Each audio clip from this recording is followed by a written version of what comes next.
गोविंद सिंह जी के पूरे परिवार के साथ। चलिए,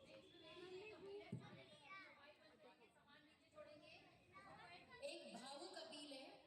ये जो डेडिकेशन है ये बलिदानियों पे है, तो कृपया गुरुओं को नमन करते हुए केवल कुछ समय, कुछ क्षण सब कुछ छोड़कर केवल मन यहाँ लगाएंगे, कान खुले, मुंह बंद और आंखें नम करते हुए पूरी परफॉर्मेंस को आप लोग एंजॉय करें।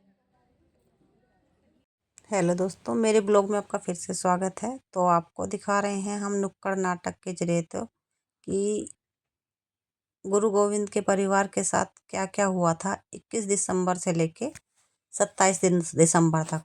और इस 27 दिसंबर तक के बीच में सिख लोग कोई भी शुभ काम नहीं करते और शोक में बिताते हैं।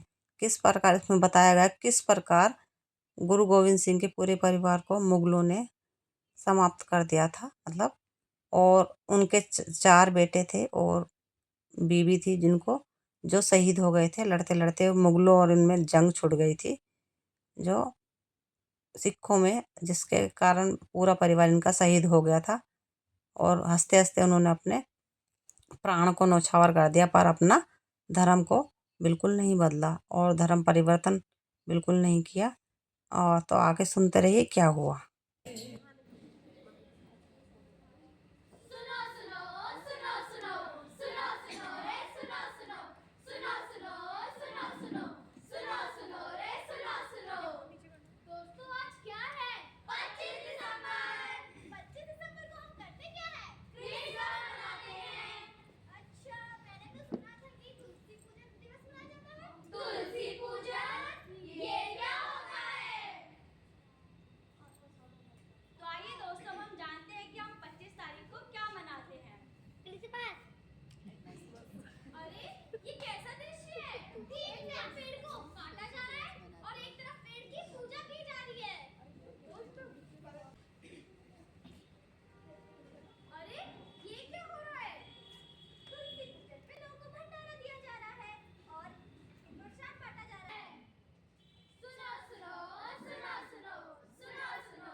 माफ करना है एंजल, अम्मी तो मुझे आने नहीं देंगी। मुझे तो नमाज अदा करनी और अब्बू मना करेंगे क्योंकि हमारे तो त्योहार भी चल रहे हैं। खुदा के लिए मुझे माफ करना।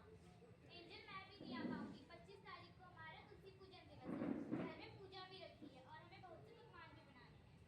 मनदीप तुम तो आओगी ना? नहीं एंजल मैं भी नहीं आ पाऊंगी क्योंकि मुझे भी गुरुद्वारा जाकर सतनाम वाहेगुरु अरदास करना होता है और वैसे भी हमारा बलिदानी सप्ताह चल रहा है। बलिदानी सप्ताह ये क्या होता है?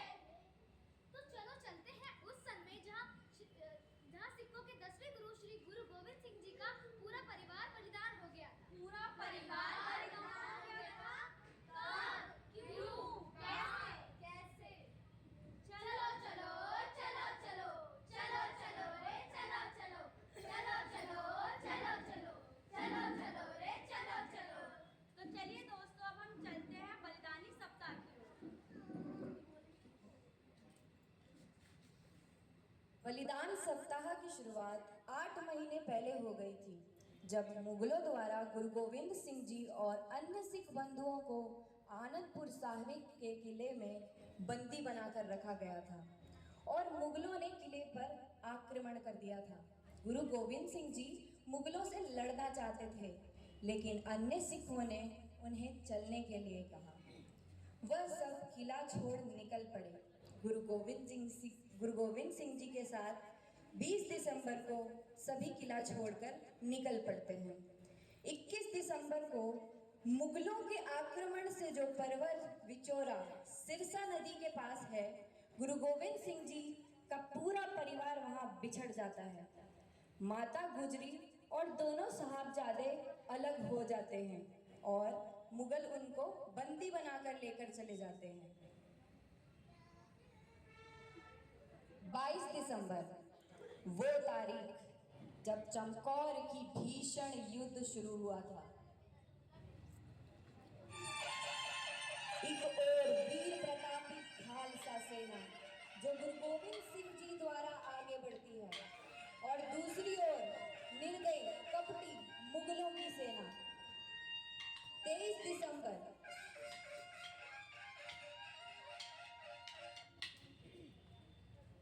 दिसंबर चमकौर के इस युद्ध में वीर बाबा अजीत सिंह जी, जिनकी उम्र केवल 17 वर्ष थी, और 14 वर्षीय बाबा जुझार सिंह जी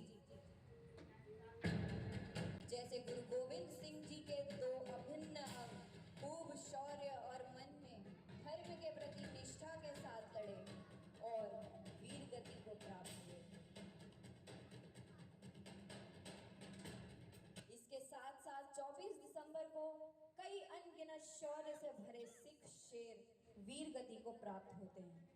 फिर आती है 25 दिसंबर, वह दिन जब सिख धर्म में जन्मी वीरांगना बीबी शरण कौर जी शौर्य के साथ मुगलों का सामना करती हैं।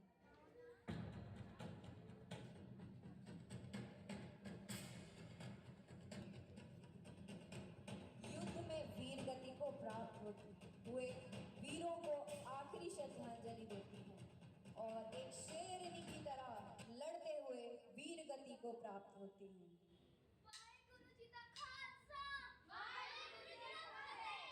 उन नीच मुगलों को शर्म न आई, उनका पार्थिव शरीर आग में डाल दिया जाता है।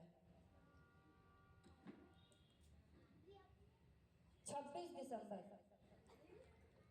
माता गुजरी और दोनों साहबजादों को कई दिनों तक ठंडे बुर्ज में बंदी बनाकर रखा जाता है।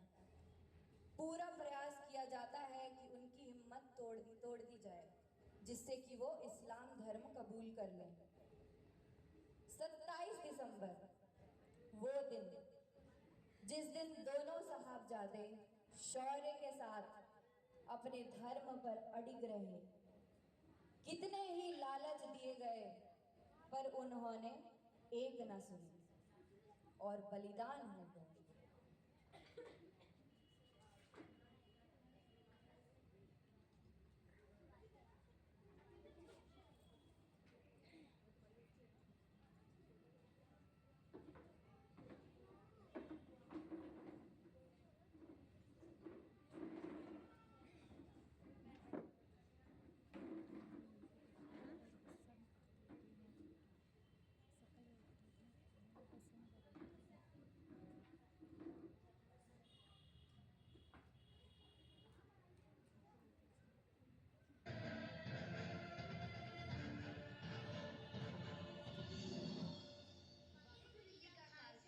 वाहेगुरु जी की फतेह।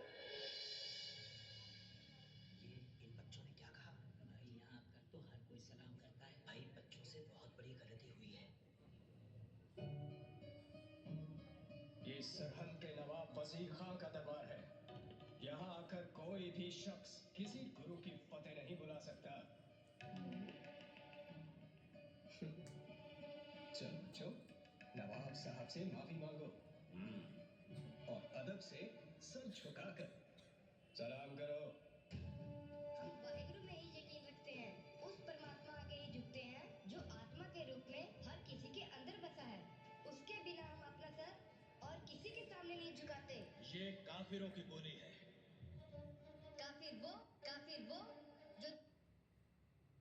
काफिर वो जो तलवार की नोक पर अपना धर्म किसी पर थोपे। काफिर वो जो अपनी ताकत का गलत इस्तेमाल करे। जो ईमान का पक्का वही सच्चा मुसलमान। जिसके दिल में दगा वो काफिर बेईमान। अच्छे लफ्जों में हमें बेईमान कह रहे हो, अब हमें हमारे धर्म की शिक्षा दो गए। हमें तो हमारे सिख धर्म का पता है काजी साहब। हमारा धर्म किसी को गुलाम नहीं बनाता। हमारे गुरु पिता ने हमें यही सिखाया है। बच्चों, तुम्हारे गुरु पिता को गिरफ्तार करने के लिए मेरे सिपाही चारों दिशाओं में फैल चुके हैं। जैसे रोशनी को कोई कैद नहीं कर सकता,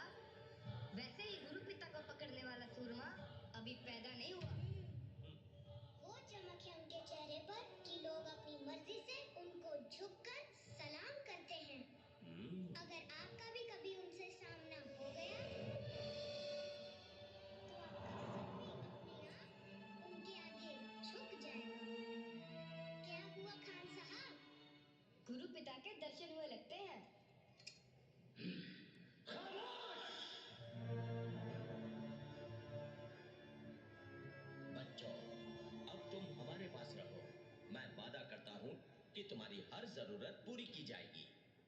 वैसे भी अब तुम जाओगे कहाँ? शायद तुम्हें पता नहीं कि अनंतपुर उजड़ चुका है। तुम्हारे पिता को हमने पकड़ लेना है। तुम्हारे दोनों बड़े भाई अजीत और जुझार चमकौर की लड़ाई में मारे जा चुके हैं।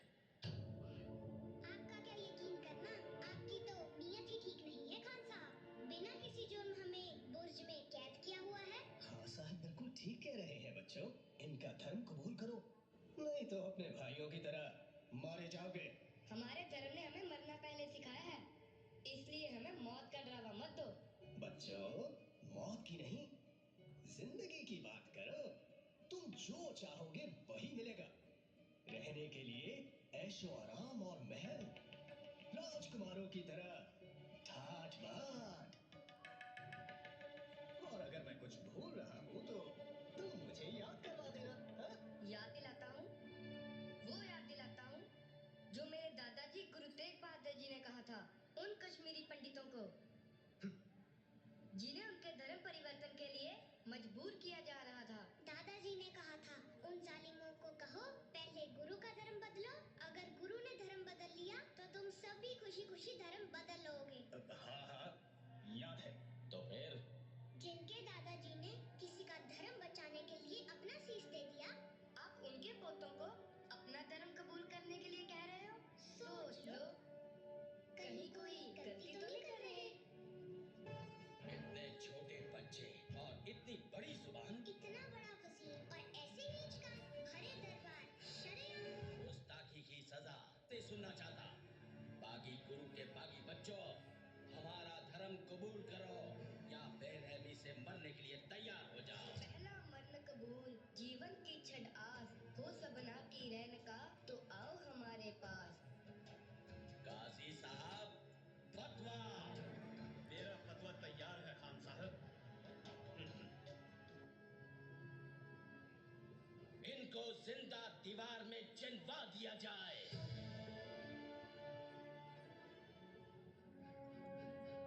क्यों अपने दुश्मन खुद बन रहे हो बच्चों? अभी भी तुम्हारे पास वक्त है। अभी भी आपके पास वक्त है काजी साहब, अपनी जिद छोड़ दो, नहीं तो इस धरती पर गिरा हमारा खून एक दिन जरूर रंग लेकर आएगा। क्या रंग लाएगा? यहाँ तुम्हारी याद में कोई महल बन जाएगा? जल्लादों, इनको दीवार में चिनना शुरू करो।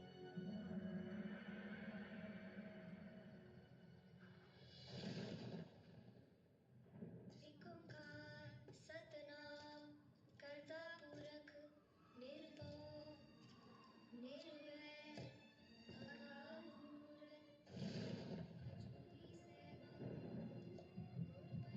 अजूनी सैभम, गुर प्रसाद।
सिंहों की सल्तनत का ये पौधा लगा चले।